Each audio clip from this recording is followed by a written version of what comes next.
So my job is not to tell you that you're wrong, but to present you with empirical facts, facts that you can see for yourself and draw that conclusion.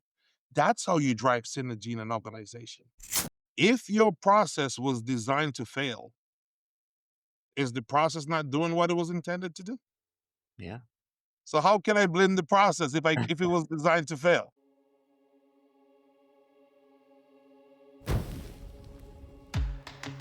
Welcome to KPI Fireside. Our mission is simple: to improve companies and to improve careers through continuous improvement. In every episode, we explore the spark, the moment, the mindset, or the method that ignites real change. Whether you're just starting out or leveling up, you'll find the insights and inspiration to fuel your next improvement. Welcome back to KPI Fireside, a continuous improvement podcast. I am your host, Keith Norris. Our guest today is Keshawn Cupid. Keshawn is the CEO of Modern Kaizen, where he works to transform mindsets, build cultures of continuous learning, and unlock organizational potential through Lean Six Sigma. Keshawn has years of experience helping companies build strong learning frameworks, streamline operations, and embed sustainable improvement practices. Keshawn has helped countless teams move from good intentions to measurable impact.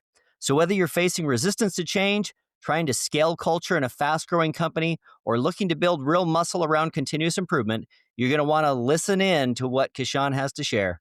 Keshawn, welcome to the podcast. Welcome. Well, thank you guys for having me today.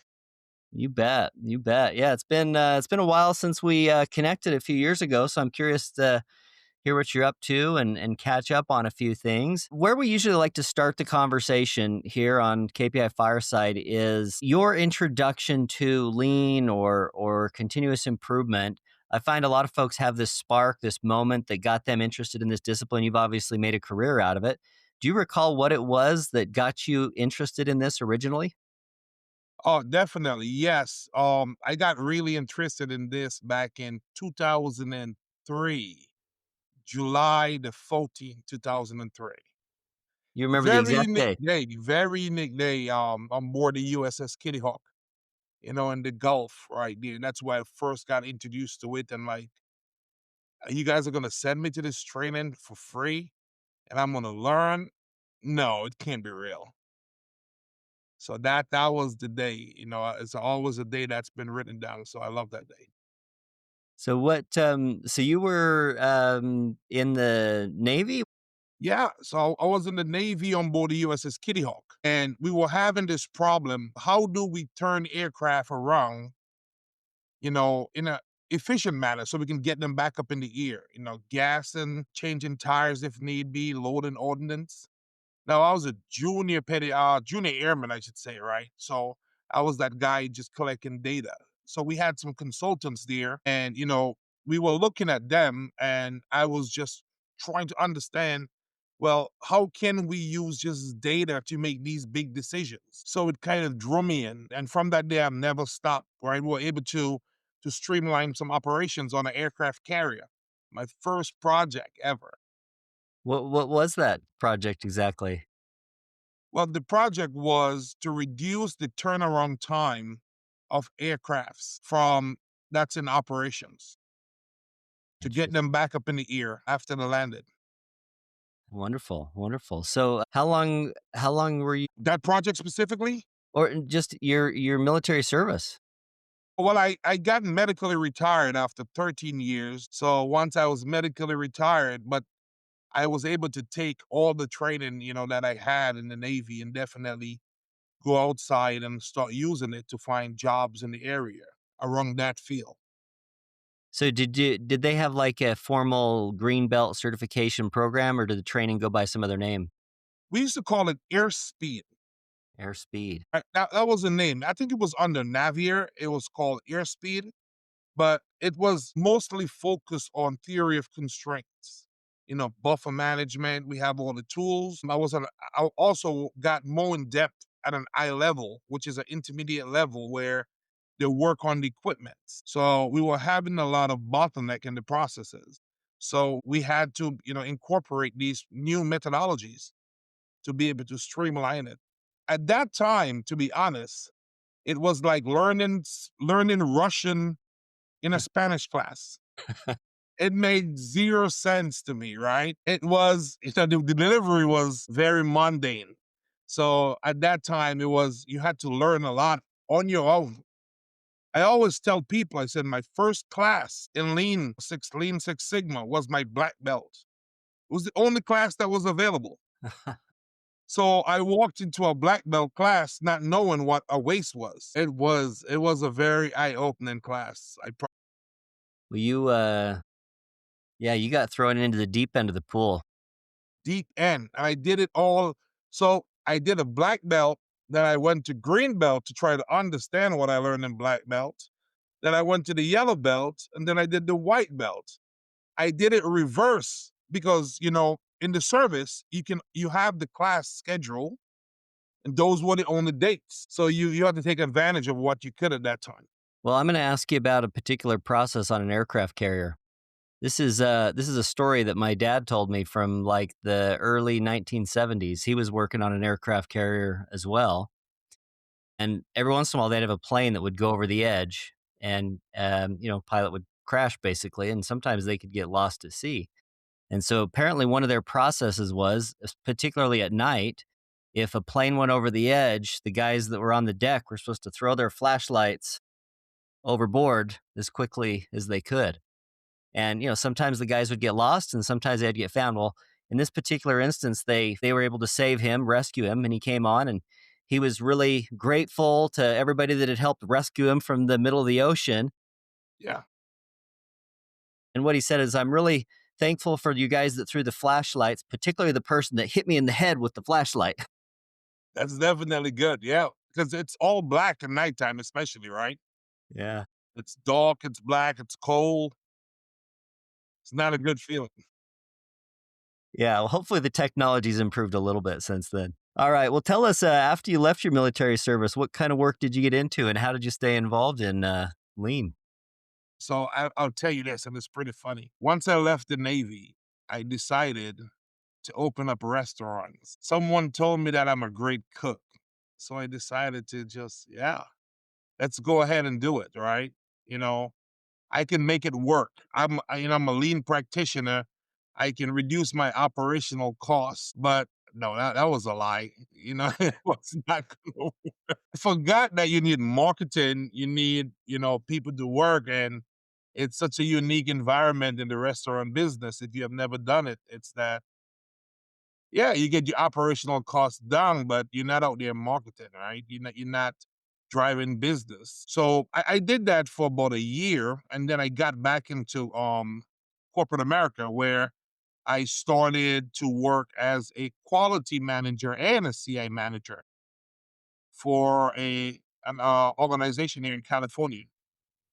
So wearing dual hats, quality manager, CI manager, which I don't understand why we're still doing this, but one day I'm like, yeah, it's all about quality, right? We got to make sure we get the parts, have 100% inspection.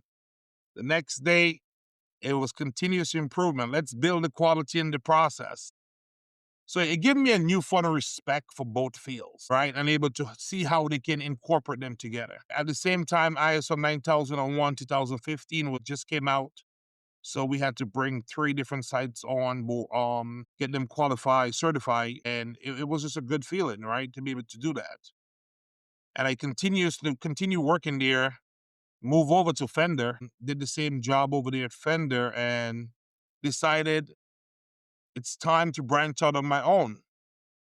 So, back in April the 9th, 2019, I started Modern Kaizen, Just which before is my COVID, I consulting company. noticed. Yeah, just before the COVID, shut down a few months before that. How Yes. did how did that affect you? Because we shifted to a lot of virtual training during that time. Now, there were several people who took a chance on us as a business, and I forever am in their debt. Roxanne from San Bernardino Community College, John Fox, from Chafee, they took a chance to say, okay, this guy, brand new company, he might be good, but no past experience in this business. Let's give him a chance. And it worked out well. So I'm always grateful for those folks. That's it. Let's give it a shot. Well, I love that. I forget the quote that I'm thinking of exactly, but most improvement means doing something we've never done before. Yeah. But it's funny, from working at Fender and Dexter and all these other companies, 80% of my clients were all once my colleagues. They have now gone on to lead large organizations. So being able to build that relationship to actually see hands on what you can do and not focus just on the process, but also have to focus on the mindset of the team members. It's like, okay, come on, Keshawn, we want you over here. So it's been worked out fine. Working with people who have actually stood shoulder to shoulders with before. Excellent. And now your company is Modern Kaizen. And Yes, tell yes. us a little bit about what you do exactly. So Modern Kaizen started off as a consulting company, strictly Lean Six Sigma. That was our focus. Our bread and butter was Lean Six Sigma. But we have now grown into a full-fledged company that we serve the entire structure of the organization. And what I mean by that is we look at organization as a system. All right, I give you an example. If I ask you right now, which one is more important? The fuse for your ignition switch or in your car or the engine? Which one is more important? And somebody might say, well, the engine, Keyshawn, is more expensive. But my answer is the most important one is whichever one is not working. There you go. Because if the fuse is not working, it costs $5. It's not going anywhere. If the engine is not working, $4,000. You're not going anywhere. So when we look at the organization, what Modern Kaizen does, we look at the entire organization, all right? And we ask ourselves this question. One, is there a central repository of data? Because we need to be able to understand from the people, the process, the products, and the culture, where is that missing link, right? What is disconnected from their system? So we start with the personnel. We focus on from a mindset shift. They have to be able to understand why am I here and how do I fit into the bigger picture. The process, I always tell people the tools and stuff is very simple. We look at the process and we answer the question. Can your process deliver what you are promising your customers? And if you say yes, can you deliver it repeatable? Can you repeat it over and over again? Then we look at the culture of the organization. We look at the entire culture and see, okay, where are the disconnects within the departments, right? Because sometimes sales could say, we're doing a great job. Engineering saying, operations not good. But what 0 times 100 is still 0. All right. So if you're doing great and they're doing bad, I mean, the organization is not doing well. So we look at the different aspects and we look at the products, right? We help organizations to look at the products and say, okay, we are currently making this product right now. What else can we do? We give you an opportunity to start looking at different innovative ways that we can enhance this product.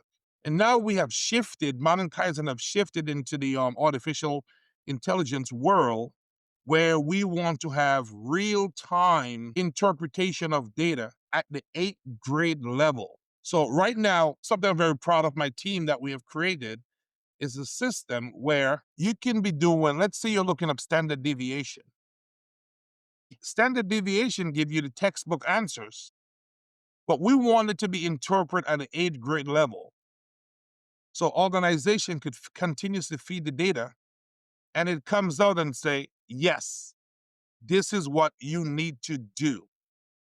Right? There's no misinterpretation and everybody understands it. It sounds like there's some examples of using AI in some of your work recently. I'm curious if you would tell us a little bit about a specific example there. Yeah, so one of the I give you a perfect example that we're doing right now with a client of ours who does they do a lot of their work in government contracts. So they bid on government contracts across the United States, and they brought us in to streamline their operation processes.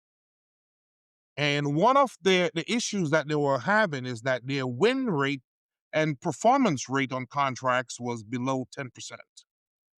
In other words, yes, they were winning the contracts, but also they had to submit 100 to win 10.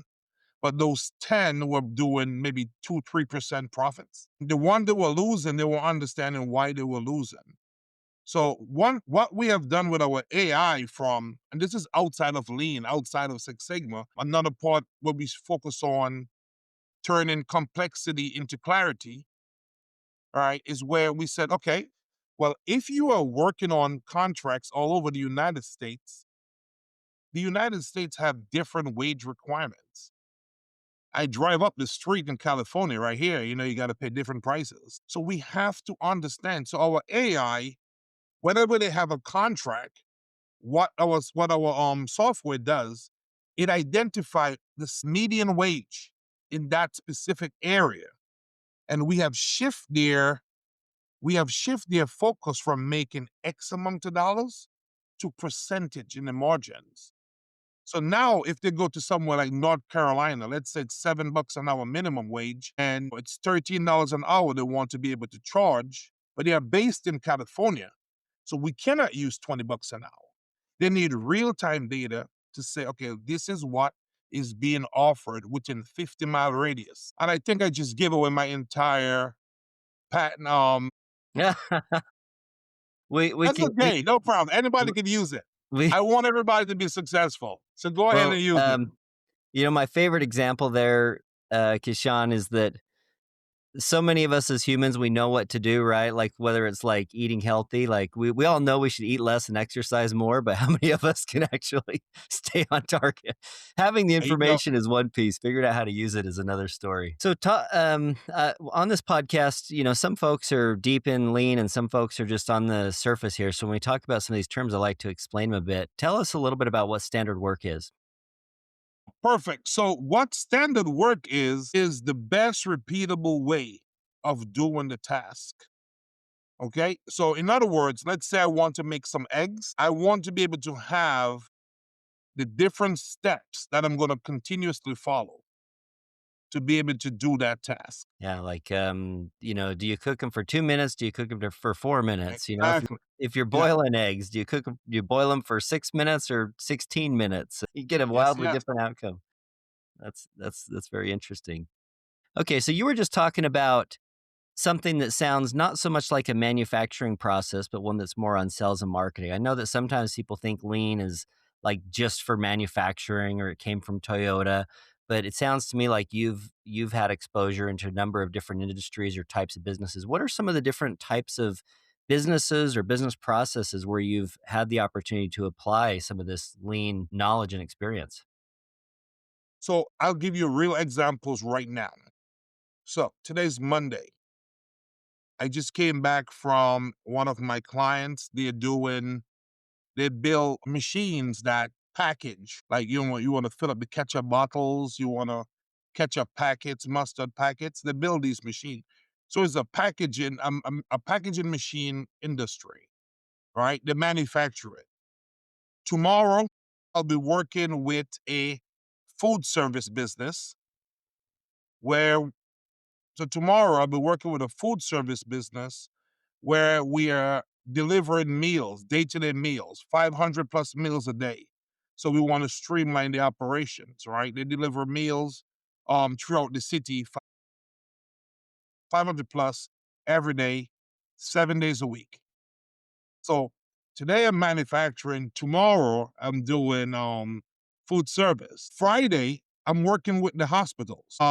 And also I'm working with the colleges. And then Saturdays, we're working with an indoor cannabis grow site here, right here in California, the largest indoor cannabis grow here in California.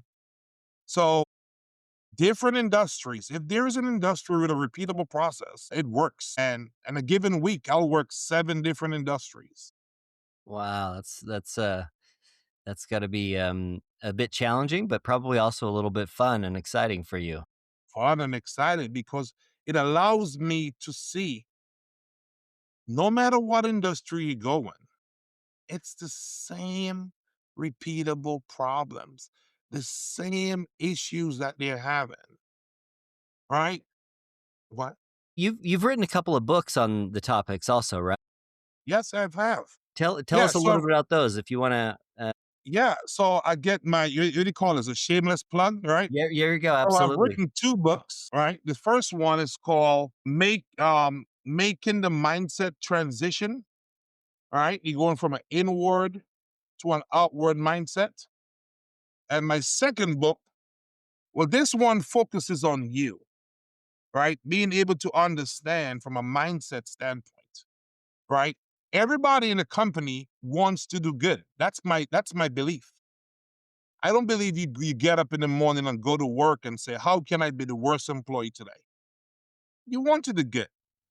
But everyone in their own mind, remember your mindset is the focal lens through which we view the world and make an interpretation. And that interpretation comes from what? Our education, our culture, our norms, our values, our experiences. So it's not that that person is not a good person or a bad person, it's their mindset. So this is showing you from a mindset standpoint, okay, you want to get ahead, but it's only lonely at the top if you go by yourself. If you bring your team up and be able to shift and work collaboratively. And the second book is all about the synergy mindset. Now that you're operating with an outward mindset, how do I get my team? It says right here, a proven blueprint for leaders who dare to think different, I love it. right? And this, everything in my book, in this book, it's all true case studies, true stories. Now, the names have been changed to protect the identities, but they know who they are. They give me permission to use their name, good or bad. This is personal track of my life and my business, my failures, that you don't need to make these same repeatable failures. All right. And they're all easy read. All right. Actually, when I wrote these books, I wrote them originally for the VA, the Department of Veterans Affairs. They hired me to write those books, so and teach some classes. So, and it's well received. All right. It sounds like there's some very interesting stuff in there. Mindset is always, it's good for everybody in every role, really. And it's one of those things that it's not like you get your mindset right one day and it's just right forever, right? Like we always have to be working on mindset. Are there any stories in there that you want to share with us that would be a glimpse Yes. inside of the book? So I'll give you a story. I'll give you a story, the best one, not that's inside the book, but something that kind of created the book. And it's a story between my mom. It's about my mom and I. And when we were going through COVID, as I was writing this, the COVID period, my mother is from the Caribbean, and my mother, she didn't get the vaccine. It's neither here nor there, but it's very important to the story. And she told me, she said, I'm not going to get the vaccine because of this. I said, okay. And she said, why did you get the vaccine? I said, I'm a military guy. Just stick me. I got stick so many times. It doesn't matter to me. Right. So my mom tried to convince me. And I told my mom a story. I said, Mom, once upon a time in the jungle, there was a donkey and then there was a tiger. The donkey looked up at the sky and said, wow, that's a pretty green sky. The tiger said, no, the sky is blue. They went back and forth. Then finally, the tiger said, there's a human king, the smartest guy in the world. Let's call him Solomon. Let's go before King Solomon and he will settle this. They went before King Solomon and King Solomon said, donkey, what color is the sky? And the donkey said, Your Highness, the sky is green. Am I correct? The king said, okay, donkey, if you believe the sky is green, it's good. So he dismissed the case and he said, Tiger, I'm going to sentence you for 3 days in jail. Now, the tiger was furious. He said, Your Highness, You're supposed to be the wisest person on the earth. You know the sky is blue. How could you let the donkey go knowing that the sky is gray? Tell him that the sky is gray. The king said, Tiger, you are the king of the jungle. You know the sky is blue. You spend all day arguing with a jackass. So my mother said, so who is the jackass in the story? Me? I said, I love you, mom. So from a mindset standpoint, my mom believed what she believed, and I believe what I believe. And without facts, we were just going back and forth. And that's what happens in organization. When somebody say, "Oh, I've been here 10 years and it's never going to change," and I said, "Well, let's look at the facts," and that's what drive it. No, I'm too sure. So that's one of the biggest takeaway from the books. That's actually the cornerstone for the books is understanding that I can tell you that this is a black phone, and you can say, "No, Keshawn, is red," because you were taught that it was red. So my job is not to tell you that you're wrong, but to present you with empirical facts, facts that you can see for yourself and draw that conclusion. That's how you drive synergy in an organization. I do get passion when I start speaking about this, so I love I it. get very animated. So that I love it. You're a great storyteller. I was definitely drawn in by the, tiger versus the donkey. I thought he was gonna ask him why he didn't just eat the donkey. no, my mom always tell that story to this day. But she said, "Can you believe my son called me that?" I said, "Mom, I did not. I just left. I ended the story." Okay, Yeah. so how do these organizations you've gone from doing it sounds like lean, traditional focused consulting to now broadening that into more I don't know if the right word would be progressive management or just more of a broad spectrum, including some other ideas. Mindset definitely is more of a progressive mindset, you might say. What are some ways that you use that mindset training when you go into these companies? So first thing first, when I go to the companies, I always ask the leaders. I said, what does good look like? I need to understand from the leadership standpoint, what do you think that good is? Because from your vision as the head of the organization, you have the vision, the mission, you have let's say a strategic plan, Hoshin, all right? Then you have the company's objectives. So your idea of what good look like, this is what we need to get everyone to agree to be able to go towards that. So when every company that I go to, we always start off with mindset and from a synergistic standpoint to drive system thinking. All right. The lean, the Six Sigma, the belts, I love those. There's very few that I think when it comes. Mark Rogers, you guys got to find him. Mark Rogers, PhD. He's a professor out of Rutgers and Columbia.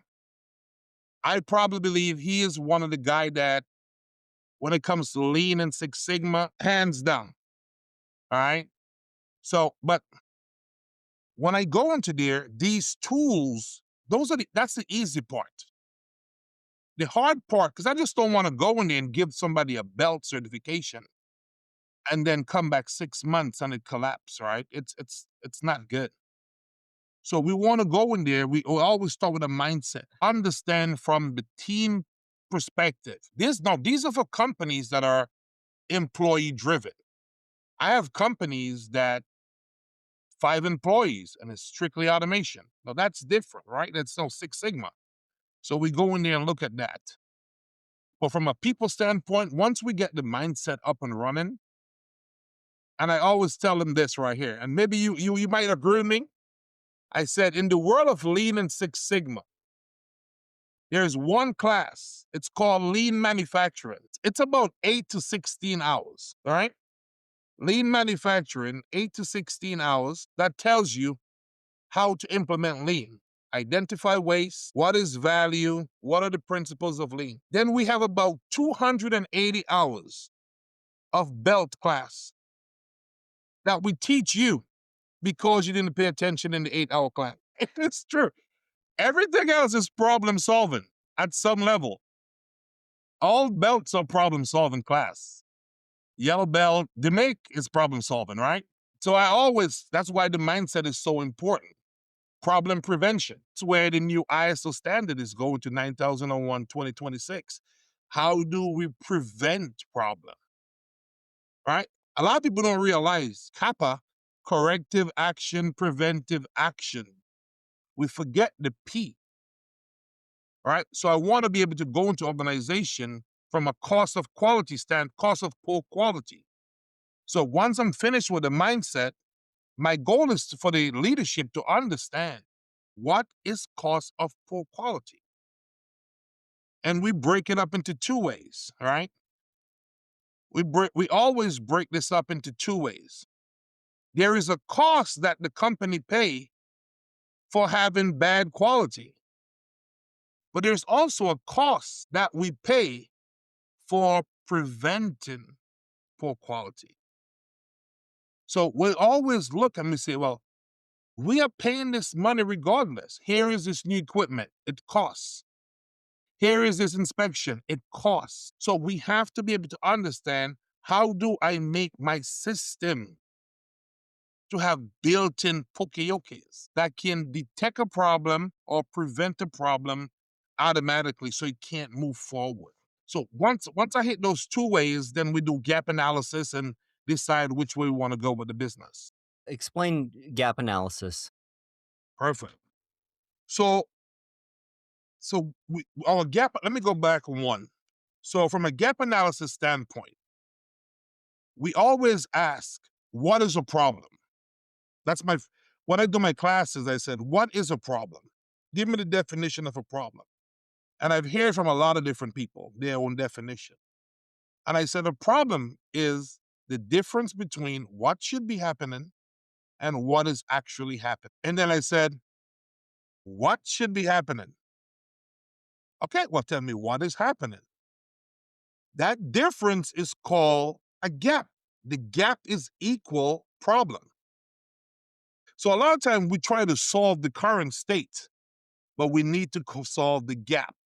So when we do a gap analysis, we are looking at standard. What is the standard? What is the requirements? And how far are we from these requirements? But there's something we also look into a gap analysis. Are these standards even relevant? So we look at it from that aspect too, right? Why are we doing these standards? So What would be an example where the standard isn't relevant? oh, yes. 100% inspection. Why do we have 100% inspection? This is my theory. This is just my opinion. Previous listeners, do not send me an email. That's okay. Send me an email. Yeah, please send him an email. I give you an example, right? Unless the customer is paying you for 100% inspection, you should never have a process with 100% inspection. All right. So a lot of times, if you look at an 8D, 8 discipline, right? In D1, D2, D3, D3 is all about immediate control. Stop the bleeding. So how do you stop a bleeding in production when manufacturing? You put 100% inspection on it. And we never remove those inspectors because we get busy, we move on to another project, and we never move forward with discipline 4, which is root cause analysis, right? And so forth. Okay. You dropped another term on us, the 8 Ds. I want to ask you to explain that. Oh, yes. So the 8 Ds stand for 8 disciplines. It's a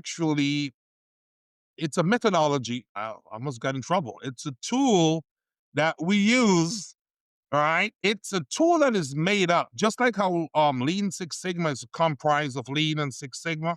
The 8D is made up of it takes the best from other problem solving methodologies and put together these great tools that follows um, 8 systematic steps that must be followed in order to problem solve. For example, you have D1, discipline 1.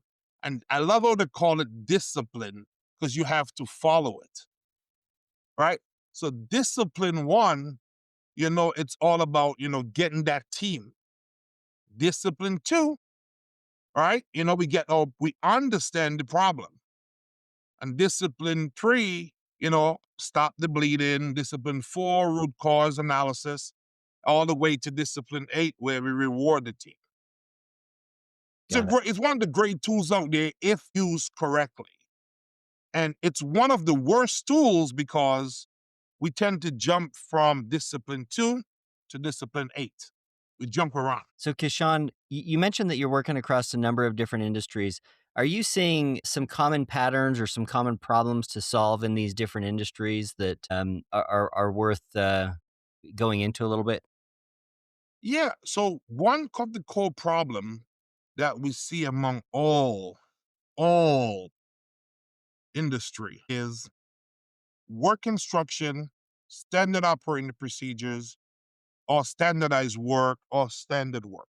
In other words, the documents that tells you how to do the jobs are only open when there's an inspection or audit. That's the number one problem I'm seeing across these industries.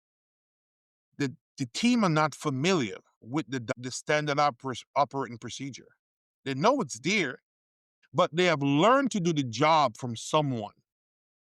And they learn all those bad habits. And then they teach somebody else their bad habits. And no one ever look inside the work instruction. How do you address that when you go into an organization from a mindset perspective? How do you get folks to pay attention to that thing that they think they don't need to pay attention to anymore? So this is where I put a lot of emphasis on the supervisors and the team leaders. I truly believe you're not going to be able to sit down and read the standard operating procedure every day, but you create standardized work from these instructions. And I'm a firm believer in the pencil. You write your standardized work in pencil as a team leader, and you have to make sure that you review the standardized work every month for improvement. Should be no more than 30 days. But there's a tool that's called the layered process audit, LPAs. And what the layered process audit does, allows for management to come to the floor to audit the process using the standard works or the standardized work. So that, and they're able to see in real time, is the team following this, all right?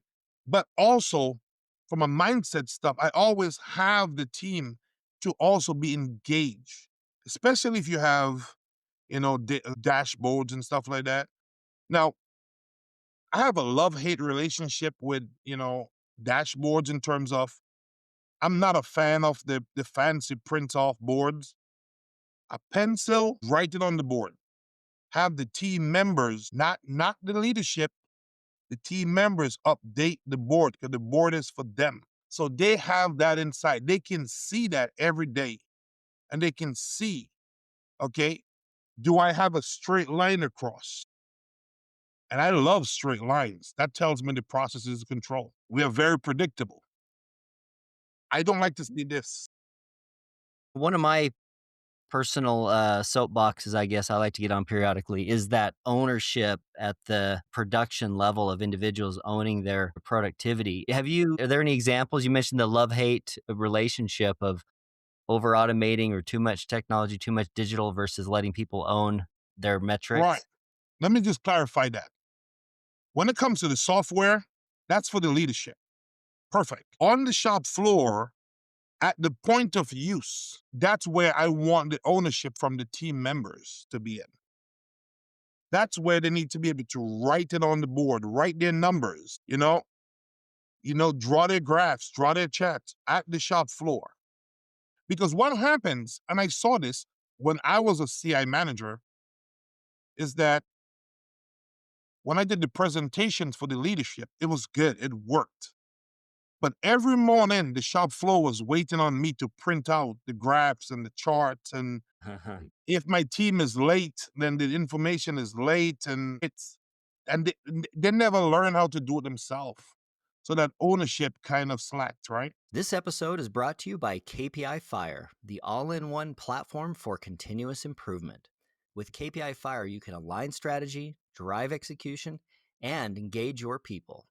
So whether you're leading a team or driving enterprise-wide change, KPI Fire helps you deliver real results. Learn more at www.kpifire.com. So you mentioned a job there, CI manager, and again, the people listening to this podcast are in different organizations with different kinds of structures.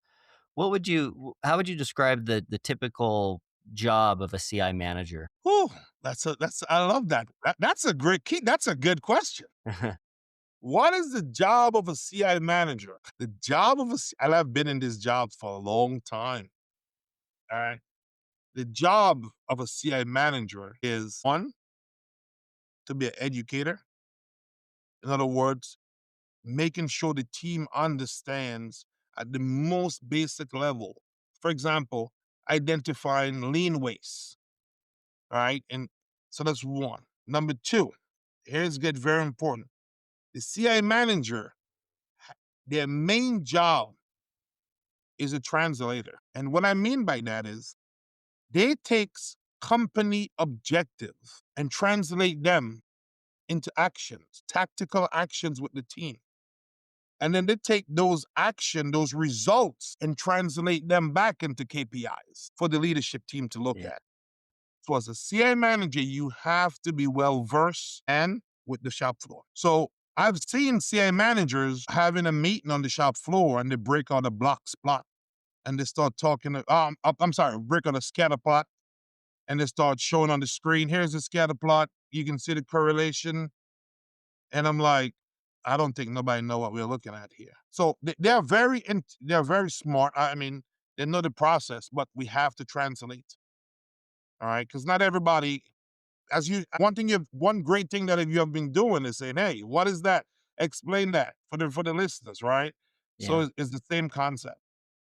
I think that's it. I love that definition of to work as a translator because take something as simple as a control chart. Creating a control chart is not a simple thing to do necessarily.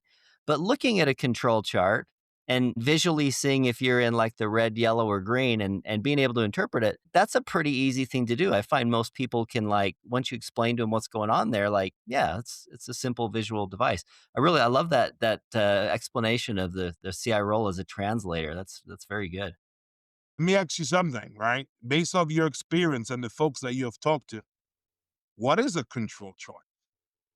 Because I've been to so many companies and everybody has their own version of a control chart. And they say, Yeah, oh, Keshawn, this is what we call a control chart. And, sometimes I always add, like when I was at Fender, I used to say, we Fenderized it. defender it. You know what? So That's a really good lesson right there because that's probably one of my best insights in working with a lot of different companies over my experience is that there's never like one way of doing something. There's always so many ways and a local interpretation, even if it's like, well, this is how Toyota did it, or this is how somebody else did it. There's always a different time and a different place and a little bit of subjectivity. And so being able to explain what it means here in our company or your company is always such an important part of the understanding the communication process. you hit it right on the head because, as consultants, as business developers, the one thing that I think I get a lot of my people, my field, including myself, get wrong sometimes is going into a company and say, that's not correct. Yeah. But we have to understand that there's different input variables, independent variables that is causing that tool to be used that way. All right. And, for example, I'll give you a perfect example here. Like I used to see people when they did their corrective action, they do the corrective action report and quality, and they said we're going to untrained employee was the root cause. And I, I will honestly said we have a bigger problem than untrained employees because what you just told your customer is that your process allows untrained employees to touch their product. You see what I'm saying? Yeah, yeah. Right? Or they'll say we're going to retrain the employees. Again, what did we just tell the customer? That my training process is not good. Yeah. So these are the kind of stuff that we look at, right? You know, and I was watching a video the other day, and the gentleman said, and It's probably in all the lean books. Don't blame the people, blame the process. But I want to add to that. If your process was designed to fail, is the process not doing what it was intended to do? So how can I blame the process if it was designed to fail? I think that's a very I would describe that as an empowering mindset. If you're responsible for setting up the process, working in the process. I agree with you that I think most people come to work wanting to do a good job. If somebody's Yep. not doing a good job, I mean, there's some exceptions certainly, but I think on everybody's first day of the job, they all want to do a good job. And when you take that mindset, perhaps it can be empowering, I think, because it's, like you can always fix a process, sometimes changing somebody's nature, not so much, but there's always some improvements to be made when you think about the process.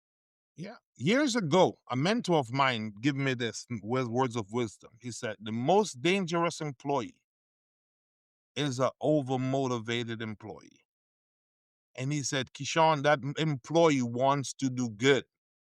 And they are going to do good by any means necessary if you do not have structure. So even though in their mind, from their mindset, they're doing good, but they might be causing irreparable harm to the business. And how do you go and tell an employee who's the go charger, who's the shining star, that they're wrong? And he said, that's why you have to have structure. It's a coloring book. Here are the lines that you can't color out of.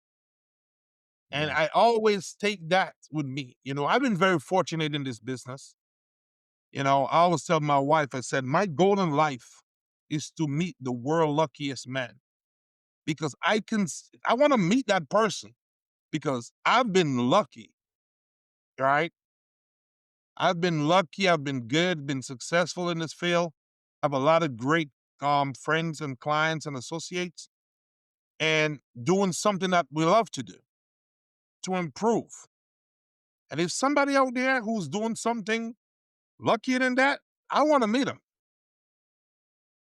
I just I wanna love meet it. him. I love it. I love talking to people like yourself, Yashan, who are really enthused about what you're doing and feel like it's a good place to put your energies and, earning a living and making things better. I appreciate that. I can see that with you definitely and your enthusiasm. It's really, really excellent. Thank you. Oh, definitely. I really appreciate it. I got a question for you on the topic of an overmotivated employee. Sometimes people get, let's say, the goal and the metric mixed up. Sometimes in pursuit of the wrong number, the wrong metric, people can have bad behavior. I'm curious if there's a story or a situation that you've seen where using the wrong metric or the wrong target led to bad behavior instead of, you know, better results. Have you ever built an IKEA furniture? Yeah. Have you realized that halfway through when you finish, you missed a step or a little slanted? Have Do extra you parts. say, I'll make it work? Or do you go back and take it apart and do it over? Because I don't go back and take it over. Now let's take that and put that into the work center. You might have somebody that says, man, my metric or KPIs or on time delivery is down. We got to get it up, right? That's their primary metrics. So what are they going to do to drive that metric up? Well, we're going to work faster and we're going to work overtime. So the metric that they're going towards the metric to get the parts out, but nobody's paying attention that we are sending bad products out. We are cutting corners to get the products out to meet that metric. And then we are burning overtime. So we are going back and we are celebrating. Oh, look at the on-time delivery. And then finance is just pulling their hair out. They're just going crazy. Finance is like, yes, but you just spend twice as much in overtime. And look at all the return material authorizations that are in the inbox for bad parts that are coming back. So that's an example where you have that metrics that's being driven because you are solely focused on that one metric and you want to achieve that green. And we don't realize that we're compromising everything. I can tell you a quick story about when I was at Fender. So at Fender, we had different processes from where we sand the guitars at the first process to where we buff and polish it towards the end. I had an employee came to me, he said, Keshawn, I love what we are doing, but I have a way that we can reduce the amount of time by sanding the guitars with coarser sandpaper. We can take off more and the quicker. So I was like, whoa, this is great. Do it. So we did an experiment. We had about 100 guitar bodies. And I'm thinking to myself, and it's been around since the 50s. Nobody thought of this. Keshawn is the best. My team is number one. So we send these guitars down because I'm trying to get the metrics, trying to get more products out. The guitars were painted, but guess what happened when they buff and polish? All those scratches came to life Mhm. deep inside the guitars. 100+ guitars. And you can't take off any more wood. So here am I like, okay, this is embarrassing. This is very embarrassing. I thought I was doing a good thing by chasing a metric. I'm not afraid to call myself out when I do this kind of stuff wrong because I was celebrating, I was bragging, I was picturing accolades and, other boys. Nope. Because I was not paying attention that, hey, am I causing problems? Or this company is 60 years old. Did nobody think of this before? Am I that smart? No, so that's an example. So yeah, I know if Defender folks are watching this right now, they're probably laughing and they're just like, yep, that's all Keyshawn. He did that. Yeah, it's probably good to have some best practices, have some record of previous experiments that have been ran too, right? Particularly failed experiments, because I mean, I've seen that in a lot of different businesses where somebody comes up with a new idea, and it's a fine line because, the new person will say, "Have we ever thought about doing this?" And say, "No, we don't do that because this is the way we've always done it," or maybe we did try it and it didn't work back then. But particularly nowadays, I mean, AI is just one of those examples where things that weren't really possible or feasible before might be worth taking another look at because things change periodically. Well, Kishan, I want to move into a section. We call this the rapid fire. So these are just some kind of quick questions, kind of short answers. The most important job of a leader is to blank. The most important job of a leader is to listen. Do you have a favorite go-to problem-solving tool or visual device? My favorite go-to problem-solving tool is a basic 5 why because it allows me to go to other problem-solving tools. That's a good place to start for sure. Is there a book that you recommend? Of course, your own, but maybe another one that you want to point out? If you look behind me, I have it right here. I buy copies of this for my friends and folks. As a Man Thinketh by James Allen. I always carry these with me, and everybody who worked with me has one of these. I love it. That's great. Appreciate the Cause and recommendation. effect. Finish this sentence. Continuous improvement is Continuous improvement is never ending. so true. So true. I have yet to meet the perfectly operating company Nope. Yep. or the perfect person. Exactly. Yeah. Do you have a favorite question? So my favorite question that I love to ask of any companies or anybody that I work with is, what does good look like to you? What are you most excited about? What are you fired up about? I'm fired up about leading change. Is there something that you believe that others tend to disbelieve? What I believe that a lot of people tend to disbelieve is that everybody shows up to work wanting to do good. Excellent. Is there a prediction about the future of continuous improvement, this discipline, maybe as it relates to AI that you're willing to make? So my prediction that about in the future when it comes to continuous improvement, that in the next 5 to 10 years, decisions are going to be made solely based off past performance and less subjectivity in the data. Well, Kishan, thank you so much for joining us today. It's been a real pleasure. You've got an excellent energy. I love having a conversation with you. I love your enthusiasm about this discipline, and thanks so much for joining us. So, for our listeners, if you'd like to suggest a guest, ask a question, or connect with me, you can find me on LinkedIn. Kishan, can folks find you on LinkedIn or on your website? Yes, I'm on LinkedIn, Keshawn Cupid, website modernkaizen.com. I do respond to every LinkedIn message. Wonderful. Wonderful. Well, thanks again so much. We appreciate you joining us here. Keshawn. And this concludes this episode of KPI Fireside, a continuous improvement podcast. If you've enjoyed today's episode, be sure to add a comment, send a like, a follow, a message in the comments. You can subscribe on all the socials. You can share the podcast with your friends or colleagues who are as passionate about continuous improvement as you are. And you can find us wherever you get your podcast. Until next time, keep driving progress and sparking change.